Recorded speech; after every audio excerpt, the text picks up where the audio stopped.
أكثر إثارة. مؤهلات إقليم الطنطان الطبيعية منها خاصة جمالية شواطئها واعتدال طقسها عامل ساعد على ظهور انتشار بعض الرياضات الشاطئية وتحديدا ركوب الأمواج. شباب أصبح يبدي اهتماما بهذه الأنشطة الرياضية وأسس لذلك جمعيات وأندية تهتم بتطوير هذه الرياضات البحرية. في المتابعة حافظ محضار وعبد الرحيم حاجي. من أجل تطوير أنشطة رياضية ذات صلة بالبحر احتضنت هذه الجمعية الرياضية التي بدأت تستقطب عددا من المواهب التي تستهويها رياضة ركوب الأمواج.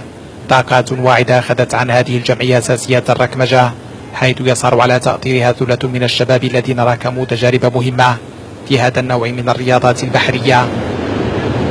تعلمت الصباح باللي كيفاش خاصني نرامي وكيفاش خاصني نركب الامواج وبمساعده الاطار ديالي. تعلمنا بزاف ديال الحاجات من الاساتذه ديالنا اللي علمونا كيفاش نركبوا مع البلانشا، كيفاش نستعملوها وكيفاش نتعاملوا مع البحر وكيفاش نوقفوا فوق منها، وكانت رياضة مزيانة.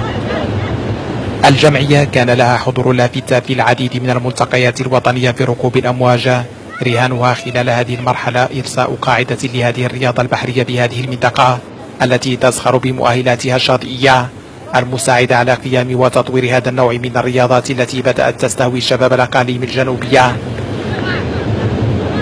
أسسنا الجمعية باش نضموا هاد الأطفال ديالنا المواهب ديال مدينة طنطان. عندنا مجموعة من الطاقات، عندنا مجموعة من المواهب.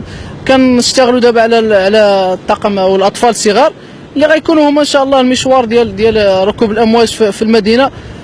حنا جمعية طنطان أو جمعية نادي الصحراء لركوب الأمواج، جمعية منخرطة داخل الجامعة الوطنية لركوب الأمواج، الجامعة الملكية المغربية لركوب الأمواج. واكيد عندنا مجموعه من ان شاء الله برامج ديالنا، برنامج زاخر، مجموعه من البرامج. رياضة اذا اصبحت لها قاعدة بالمنطقة بفضل شباب يتطلع الى التميز محليا ووطنيا والاسهام في اشعاع هذا النوع الرياضي الذي يستفيد من المؤهلات الطبيعية المشجعة على اقلاع هذه الممارسة الرياضية.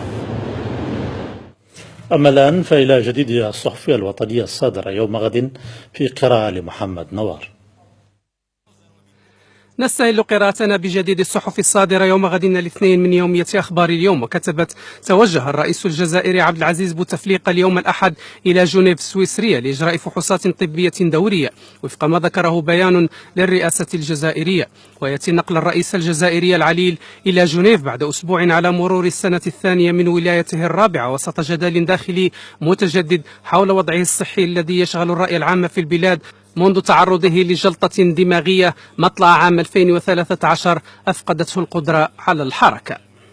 وارتباطا بجديد الصحف الصادرة يوم غد الاثنين، كتبت يومية الأحداث المغربية: جدد الأمين العام للأمم المتحدة بان كي مون في تقريره الأخير لمجلس الأمن التابع للأمم المتحدة حول الوضع بالصحراء نشر يوم الجمعة، جدد دعوته إلى إحصاء ساكنة مخيمات تندوف جنوب غرب الجزائر، وأوصى بتمديد 12 شهر